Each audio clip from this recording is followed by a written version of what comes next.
भाइयों बहनों, अब तो एक साल से महंगाई के विषय पर बोलना ही बंद कर दिया है। उन्हें चिंता नहीं है और उन्होंने वादा किया था 100 दिन में महंगाई कम करेंगे। आदरणीय प्रधानमंत्री जी, आप महंगाई कम कर पाओ या न कर पाओ, कम से कम अटल बिहारी वाजपेयी जहां छोड़ के गए थे वहां तो ला करके रख दो, वहां तो ला करके रख दो, तब भी गरीब के घर में चूल्हा जलेगा। ये क्लिप आपको सुनाना इसलिए ज़रूरी था क्योंकि हम लोग गजनी कौम से ताल्लुक़ रखते हैं। हमें पुरानी बातें याद नहीं रहती और हम आगे की ओर बढ़ जाते हैं।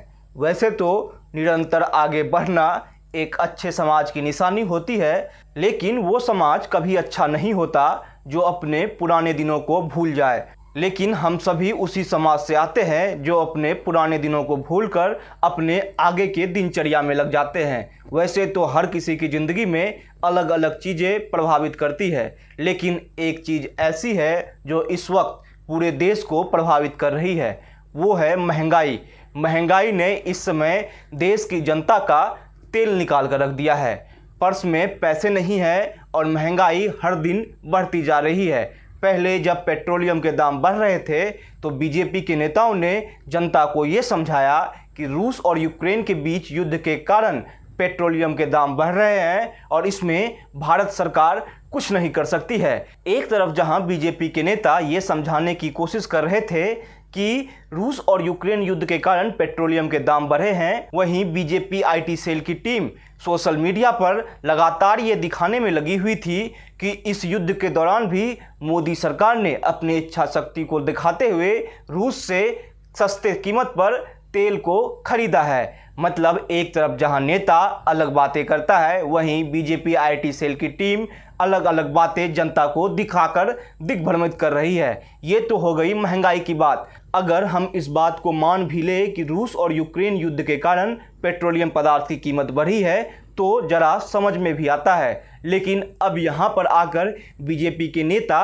क्या दलील देंगे कि हमें आज 100 रुपये किलो भिंडी और नींबू की कीमत क्या है वो आपको बताने की ज़रूरत नहीं है। अब शायद बीजेपी के नेता टेलीविज़न स्क्रीन पे ये भी आकर बोल दे कि हम भिंडी और नींबू भी यूक्रेन से मंगवाते हैं, क्योंकि दलील की कोई कीमत नहीं है। और बीजेपी ये अच्छे तरीके से जानती है कि भारतीय जनता किसी भी चीज़ को थोड़े वक्त तक याद रखती है। इसलिए मैंने अपने पहले ही लाइन में कहा था कि हम गजनी कौम से आते हैं और सभी चीज़ों को तुरंत भूलकर आगे चले जाते हैं। शायद ये बीजेपी के लिए इस वक्त सबसे प्लस पॉइंट है, क्योंकि जो मोदी सरकार 2014 में बड़े बड़े वादों और नारों के साथ आई थी, आज उसने महंगाई से जनता को रुला कर रख दिया है।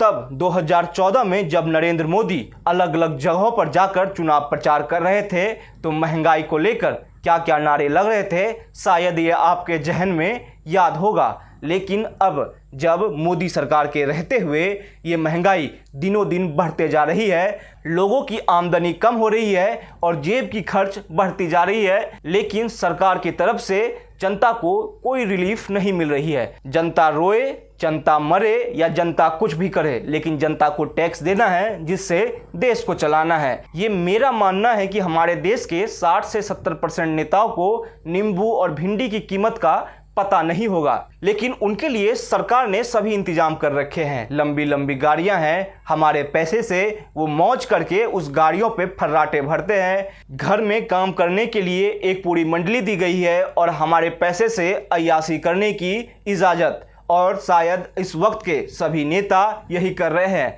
लेकिन आज सवाल सभी नेताओं से नहीं है, सवाल बीजेपी से ही है।